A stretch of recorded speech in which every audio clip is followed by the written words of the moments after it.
Unanimous, unstoppable, untouchable. Another year, another MVP for Shohei Ohtani, and another warning that we're watching a once-in-a-lifetime superstar rewrite what's possible in baseball.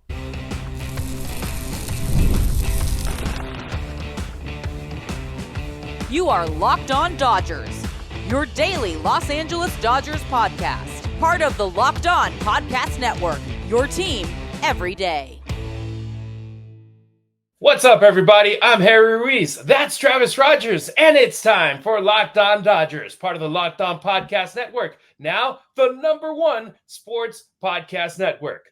On today's show, 3 Dodgers just earned All-MLB honors. LA is reportedly circling a big-name bullpen fix. But first, Shohei Ohtani makes history yet again. In the words of DJ Khaled, another one, his 4th MVP. All of them, Travis, in unanimous fashion. Yeah, it really is just remarkable what this guy continues to do. I'm running out of words, Harry, but I'm going to try to find him on today's episode of Locked On Dodgers, and it's brought to you by FanDuel. Right now, new customers can bet just $5.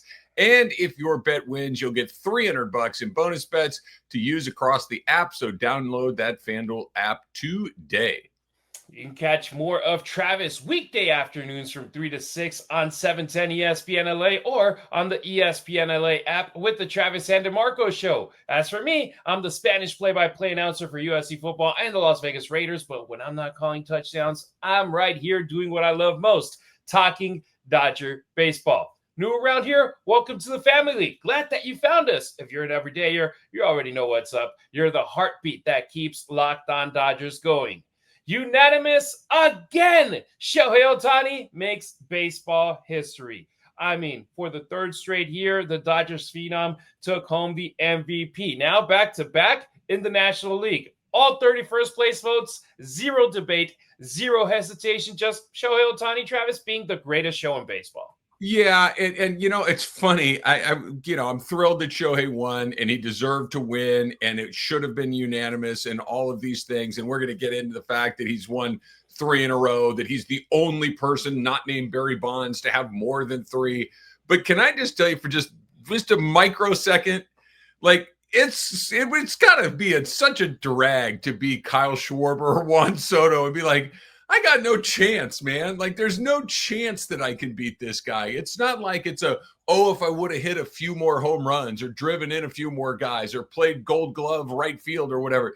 Dude, no one's got a chance at this. The man is the #1 slugger in baseball, and he's a #1 pitcher on the mound. Of course, he's the most valuable player. And every year that we have this where he doesn't win the most valuable player, something weird's going to have had to have happened, right? Where he's going to have missed time or something. He fills 2 roles at an A+ level where anyone else would struggle to do one of those roles. It is just an extraordinary accomplishment. I said it yesterday. Our everydayers heard it yesterday.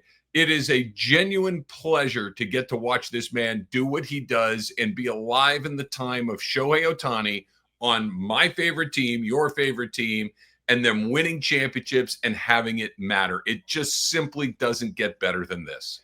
I'm pretty sure that's how guys like Charles Barkley, Karl Malone, Reggie Miller, Patrick Ewing, Sean Kemp felt when they had Michael Jordan playing in the 90s and just dominating both the titles and the MVPs. And it's like, well, we're playing pretty much for second place. We're playing pretty much to be the second best. And when Jordan retired for a hot minute, it's like, okay, here's our chance. Let's go win. So that's probably what they're hoping, that Ohtani gets bored of being so damn good, and then they could have a chance to potentially doing something. Because yesterday I was in the Raiders media room, and Ed Graney, a great columnist for our local newspaper out here in Vegas, the Las Vegas Review-Journal, he's a huge Dodger fan as well. And we always talk Dodger baseball before media availability. And he's like, I don't think he's going to get a unanimous lead. There's going to be one East Coast writer that's going to be like, I'm going to give a vote to Schwarber. I'm like, you can't be that one guy, because they make those votes public. And everybody knows. It's like last year, maybe, and even then it was a 50-50 season with 50 home runs, 50 stolen bases. Would you even go against voting against a guy that had nobody had ever done that? He does that. Would you vote against him? No. And now another type of 50-50. Nobody voted against him again. And like you said, 4 MVP awards. That's nuts now. 2 with the Angels and 2 with the Dodgers back-to-back. Yeah, you can't vote against him because it's just inherently dishonest, right? And I get it that we all have personal agendas. We all like this guy better than that guy, and we'll all find a reason to do what we want to do. But like you said, Harry, this stuff is matter of public record, that when you vote for this stuff, your vote gets put out into the universe. And how could you look at yourself or any baseball fan or any baseball writer or anyone else and say, oh, no, that guy over there is a better baseball player than Shohei Ohtani, is a more valuable baseball player than Shohei Ohtani? It's an absurd proposition.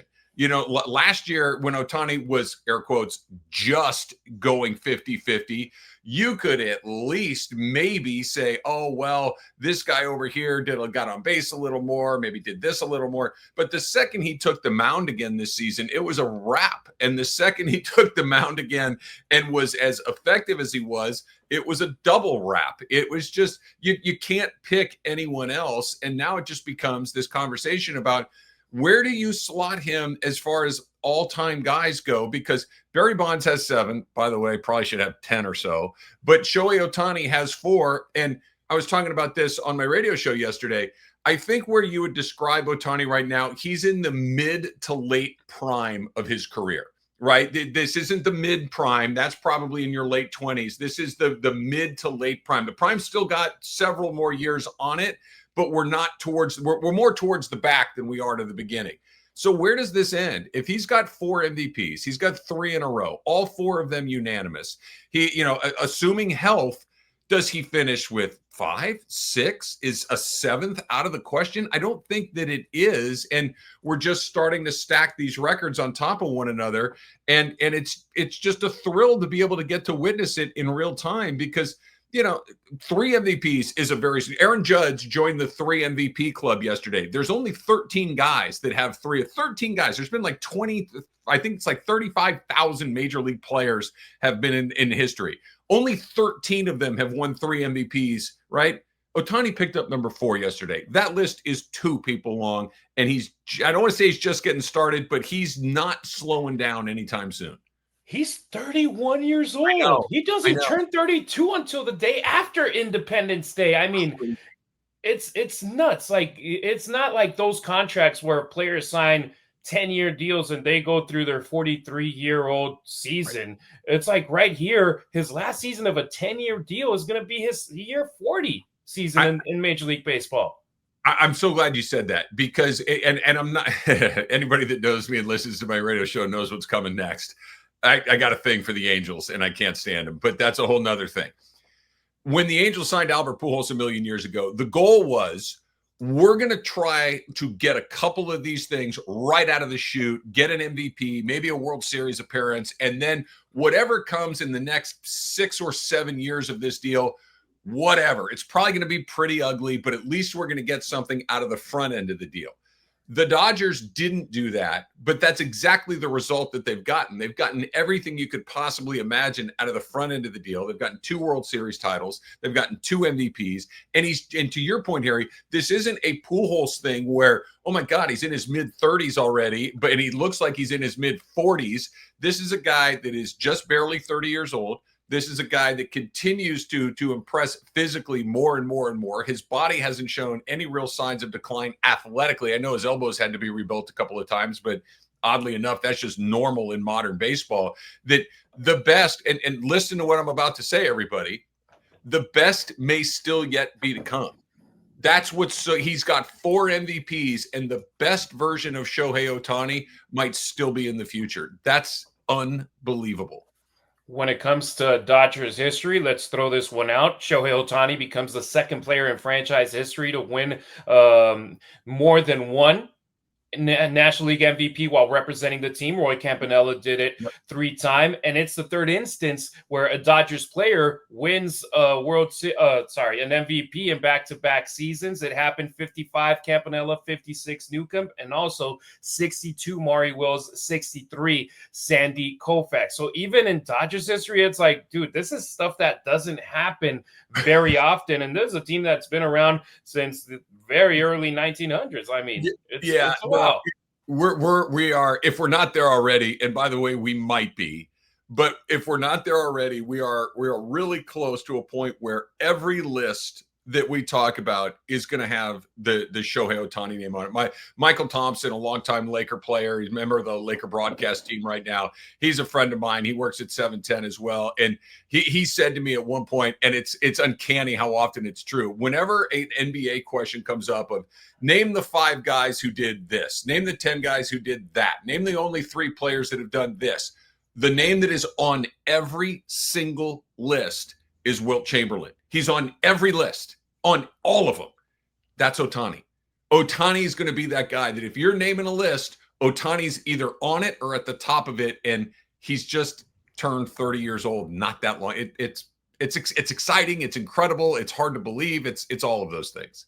And by the way, you mentioned the guys that competed against Shohei this year, where it's like some folks were like, oh, just one-dimensional Shohei DH. That's like, you look at Schwarber, he's a DH. Juan Soto, he plays the outfield, but a pretty crappy outfield that he plays. Because he's out there in the outfield, but he's not very good. You go back to last season, the competition was Francisco Lindor, and some folks were like, they just wanted Lindor to get some first place votes so Ohtani wouldn't win it unanimously. And even then, the press was like, the Baseball Writers Association of America is like, nope, we're not touching that. We can recognize greatness when we see it right here, because this man is doing things that we may never see replicated in our lifetime, in our kids' lifetimes, or in their kids' lifetimes. We can tell ourselves some lies, Harry, when we want to do it. We can convince ourselves of some things, but nobody can tell themselves that big of a lie. Nobody can convince themselves that there was another player in the National League that was more valuable than Ohtani, because it's absurd. He was unanimous. He should be. And by the way, mark it down. What's today? November 14th. We might be having this conversation November 14, 2026 too, because I don't see anybody on the horizon who's going to be any better than this guy. Hey, and if the Dodgers want to maximize Ohtani's historic run, they have to fix the back of the bullpen. Coming up on Locked On Dodgers, one extremely familiar name might actually be the guy to do it. The NBA is back, and you know what? There's no better place to get in on all that hot NBA action than with FanDuel, the official sports betting partner of the NBA. So let's say, look, you want to get down before the game? Great, you can do that. But let's say you missed the start of the game, or let's say you want to wait until the game has kind of got underway, and you want to see who's got that hot hand and then get in. Great. FanDuel's got you covered, because FanDuel has live bets on everything from who's going to score that next bucket to those incredible fourth quarter comebacks. Plus, what you can do is you can combine your live bets into a same game parlay, which means a shot at even bigger payouts. So what does that mean? It means it keeps every game exciting, especially when your team is making that late push to get you paid, right? So right now, new customers at FanDuel, you're going to get $300 in bonus bets when your first $5 bet wins. So head on over to FanDuel.com, sign up, and play your game with FanDuel, the official sports betting partner of the NBA. Thank you for making Locked On Dodgers your first listen of the day. And thank you for making Locked On the #1 sports podcast network. Shout out to everybody checking us out on the Locked On Sports Los Angeles 24/7 streaming channel, via our Fire TV channels, and over at our YouTube channel, where you can subscribe for free. So you know what? Smash that notification bell too, so that way you never miss a beat. Full episodes, hot takes, breaking Dodgers news, and more. If it drops, you're on it. That's how you become an everydayer here on Locked On Dodgers. We spoke about Edwin Diaz a couple of days ago. Now is Devin Williams the Dodgers closer solution? Let's get into the bullpen conversation, because the Dodgers offseason blueprint is already becoming clear. One name that keeps popping up in Vegas during the GM meetings is two-time All-Star Devin Williams, because Travis, about a dozen teams have checked in, including the Dodgers, Red Sox, and Reds. But we know that LA, they aren't strangers here. They tried to trade for him last winter before the Brewers shipped him over to the Yankees. And Williams himself said during his intro over at New York, I kind of thought I'd be going to LA. So yeah, there's history. And I have a feeling that this rumor actually has legs to it. Yeah, I think he's one of those guys that everybody would like to have on their roster. He's certainly a talented guy. The season in New York did not go the way that I think he or the Yankees or specifically the Yankee fans were hoping that it was going to go. And this is why I think, and look, the Dodgers certainly went through this during the offseason and during the regular season as well with Tanner Scott and Kirby Yates. Bullpen arms are really scary. They're really scary. They're just incredibly volatile performers. And the guys, and this is why a guy like Kenley Jansen, who the Dodgers had their hands on for such a long time, are so valuable, because there wasn't a ton of fluctuation in the way that he would go out there and perform. He was an incredibly consistent performer. That's why Kenley Jansen might end up in the Hall of Fame one day.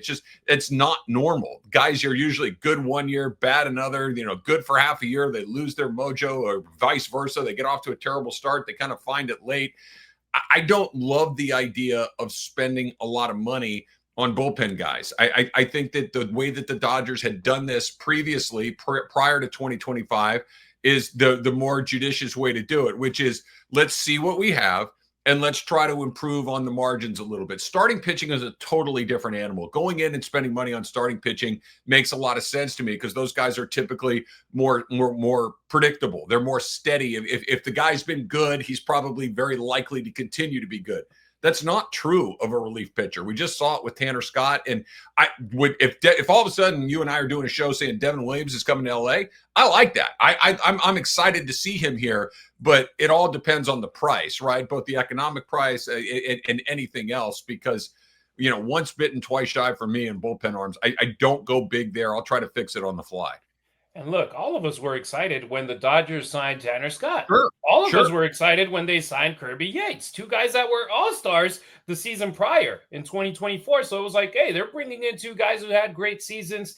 It didn't work out. And right now, I wouldn't blame anybody who looks over at his stats from this past season and sees that Williams had a 4.79 ERA. And then you go over and look at the projections.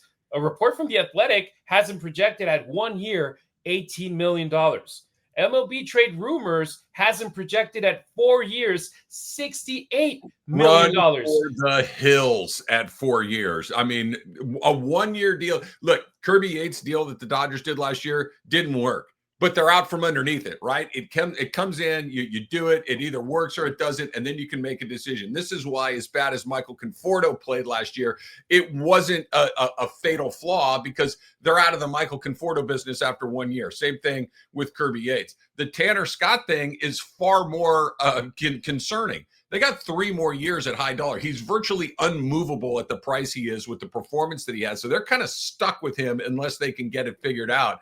They don't need to get stuck with 2 guys. If they want to go for a 1 year deal at a moderate dollar amount, sure, that doesn't really tie you down to any sort of long-term situation. But beyond a 1 year, maybe a 2 year deal if you want to get a little more aggressive, but a 4 year deal for a guy coming off a terrible year, that just doesn't make a ton of sense to me.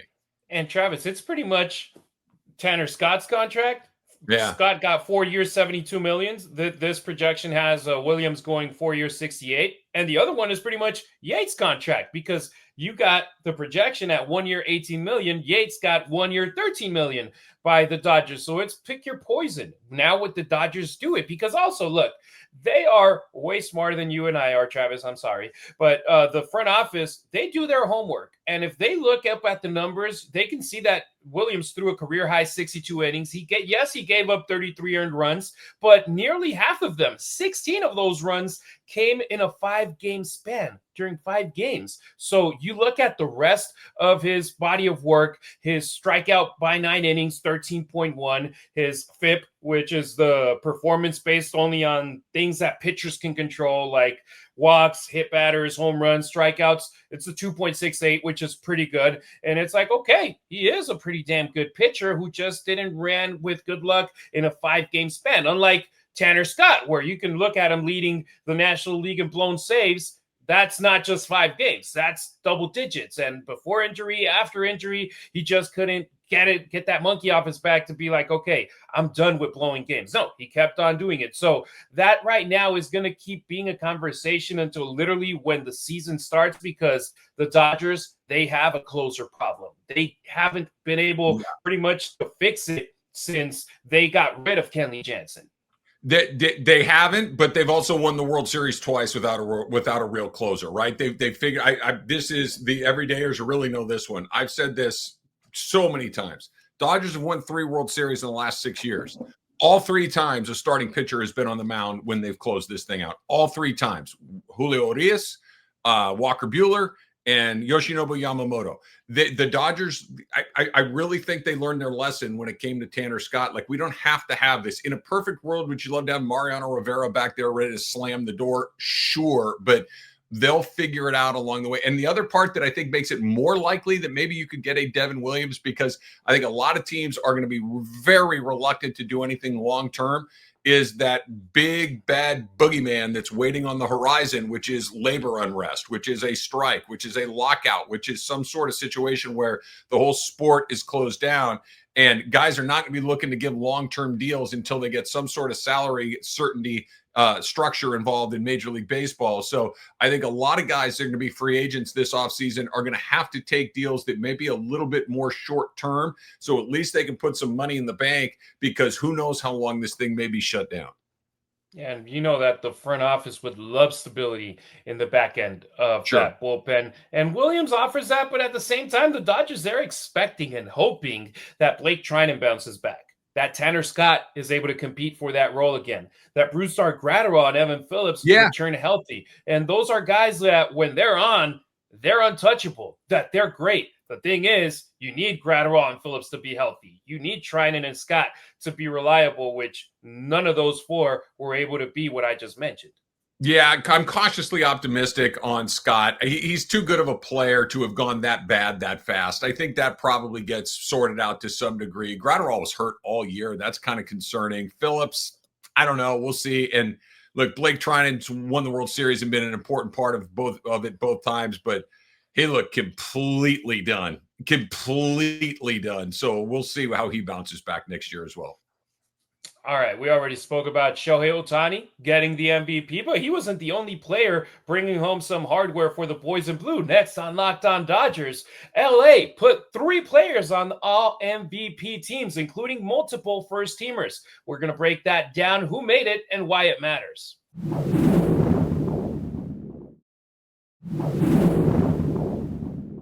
Don't forget to follow Locked On Dodgers not only on YouTube, but on X, Instagram, and TikTok as well. You can find Travis on social media at Travis Rodgers on X and Instagram. By the way, Travis, he's going to be at Legends Addicts today, Friday. If you're watching this show November 14th, head on over there, say what's up to Travis. A lot of celebrities out there, Travis, and I'm pretty sure you're going to get some social media content out of that, right?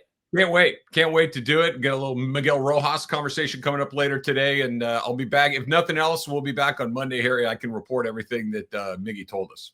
Exactly. And meanwhile, if you want to find me on social, at Harry Ruiz on X, at Harry_Ruiz on Instagram, and at Harry Ruiz_ on TikTok, I'll be out there in SoCal at the Coliseum on Saturday. If you're watching the show on YouTube or our many channels, this is not a Padres color hat. No, it's cardinal and gold.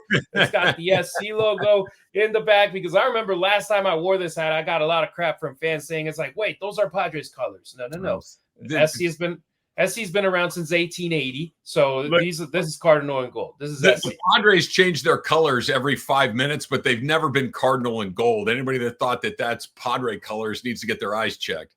Exactly. They're not seeing right. But what we're seeing right is that the Dodgers land 3 All-MLB selections. Now, award season has officially closed with the MLB Awards in Vegas on Thursday, and it got good news, better news for the boys in blue besides Shohei Ohtani's MVP, because the Dodgers put 3 players on the All-MVP teams this year, and they were the only team with multiple first-team selections in the National League. Let's run through them.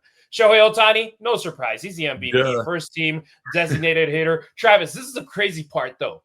In 5 years, Shohei Ohtani has been in All-MLB 8 times. It's not wrong. It's real. Uh, It sounds impossible, but Yeah. he's an 8-time All-MLB selection. 5 as a DH, 3 as a pitcher. Sure. I mean, Why come not? on. Why not? That's, go back to listen to that first segment again. This is why anybody voting for anybody other than him is just being incredibly disingenuous, because the man is not just good, he is an all MLB level performer at 2 different spots. So yes, that it doesn't make sense, but I believe it. Yeah, I was looking at it. I was like, wait, what? And it was Yep. like, well, it's reality. This year, he got it as a first-team DH, career high 55 home runs, national leading slugging and OPS, MLB leading runs scored, and of course, his 4th MVP on the same day. Shohei Ohtani, the master of the impossible. When you think something's impossible, Ohtani's going to raise his hand and be like, bet. Yep. Maybe that's a bad reference, but all right. Yoshinobu Yamamoto. Yoshinobu Yamamoto, he was the first-team starting pitcher because in his first full MLB season, he led the entire league in fewest hits per 9 innings at 5.9. That's ace-level dominance, and I'm happy for Yoshi, Travis, where it's like, okay, he didn't get the Cy Young, but he did get the World Series MVP, and now he gets recognized as one of the top 5 pitchers in an all MLB team, which that's fantastic for any player to have it on his honor roll right there.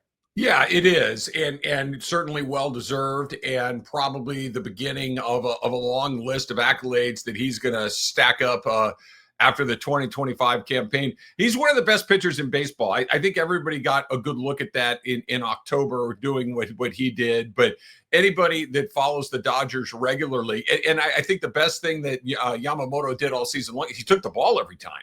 He was available the entire season. You go back to 2024, and again, he was really good in 2024 as well, but he missed basically the entire middle 3 months of the season. He needed to be shut down and built back up again, and that's not what happened this year. He was available the entire time. He was virtually unhittable the entire time. If the Dodgers scored any runs for him to speak of, God knows what the final numbers might have looked like, but it seems like every year there's one pitcher that a team doesn't score for, and this was Yamamoto's turn to be the guy that nobody scored for. But another very well-deserved accolade for Yamamoto, who is just outstanding.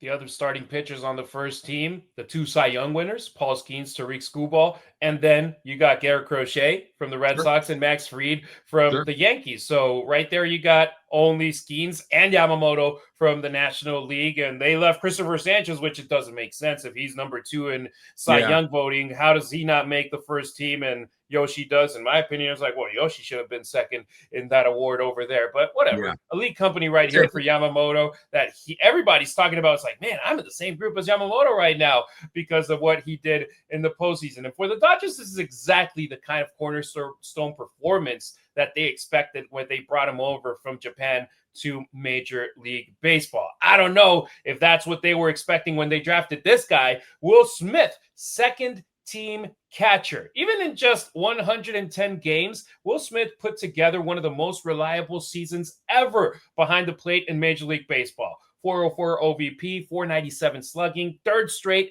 All-Star appearance, and for a hot minute, he was the leader for the batting crown when it comes to the batting average part of it, and he wasn't able to qualify for the batting title because of him getting injured towards the end of the season. He didn't have enough games appeared. So, but at the end of the day, Will Smith, if it weren't for the big dumper up there in Seattle, I'm pretty sure everybody would be giving Will Smith his flowers as the best catcher in baseball. There's 2 things working against Will Smith. It's being recognized for exactly what you said, Harry. Number 1, he's on a team that's got Ohtani and Betts and Freeman and Yamamoto and guys that are going to walk straight into the Hall of Fame. So his name comes up further down the list of great players on this roster. He might end up in the Hall of Fame too one day. I certainly think that is well within the realm of possibility for him. That's number 1. Number 2 is he doesn't have a big personality. He doesn't say much. He's pretty quiet. He's pretty understated. He does not seek out the spotlight. He's not a guy that's going to say a bunch of wild quotes or anything like that. And he's just kind of, and I don't mean this in any sort of way negative. There's just not a lot of personality there. He just, like Miguel Rojas is full of personality. Kike Hernandez is full of personality. These guys that kind of project themselves out into the universe. Will Smith doesn't really do that, but look, when this era of Dodger baseball is finally over and we're kind of looking back at it with the benefit of a little bit of time and perspective, Will Smith is going to be right in the middle of all of this, and that's not a coincidence. He's a terrific player. I think he will continue to be one, and they can find a way to get him off his feet the way they did last year moving forward. I think he's going to be a really good player for a very long time, and I really do think the Hall of Fame path is very much in front of him. No doubt about it. And now the Dodgers, including Will Smith, that's the second team All-MVP guy, 3 All-MLB selections. And you look over at who led the teams, the franchises in Major League Baseball in those numbers. You had the Mariners and the Phillies with 4, but none of them had more than 2 in the first team, which the Dodgers were able to do, the only National League team to do so. I believe the Mariners, Red Sox, and Yankees, they got 2 first-team selections this year, but like I said, nobody had more than the Dodgers in the National League, and the Dodgers tied for the lead when it comes to that aspect in all of Major League Baseball. And can you imagine if Freddie Freeman's hot, if Mookie Betts is hot, if Max Muncy's hot all season long? It's like it would just be like the All-Star game. Instead of being the All-Star game, it's the Dodgers versus the American League. Right here, it would be the All-Dodgers team. Yeah, I think that's a great spot to kind of put a button in this one and said, we just listed off the all MLB Dodgers and MVP, and Freddie Freeman and Mookie Betts' name never came up. That's how good this team is. And that's the sort of years that those guys, Freddie's year was pretty good, but it wasn't really like a Freddie Freeman necessarily kind of good year. And Mookie obviously had a tough run. But when you're talking multiple all MLB guys and Freeman and Betts aren't on it, forget about it. Now I can't wait even more for 2026. All right, that'll do it for today's episode. Thank you for making Locked On Dodgers your first listen. If you're still craving more baseball talk, have the all-new Locked On MLB Game Night be your second listen. Get local analysis on a national scale. Find MLB Game Night on Locked On MLB on YouTube or wherever you get your podcasts. We'll be back on Monday with more from our boys in blue. As the hot stove keeps getting hotter, Travis, I know eventually something's going to strike and we're going to see some signings come through. And when that happens, we'll be all over them. Can't wait. Let's get to it. Once again, check out Travis. He's going to be at Legends Attic today, so you'll be able to go say what's up. How much is your autograph signing, Travis, the selfies with you? You know what? For a one-day special, I will do them for free. All right, go check out Travis. There you go. If you say you're a Locked On Dodgers listener, free autograph, free photo with Travis Rodgers. We appreciate you riding with us. Until next time, keep it real, keep it Dodger Blue.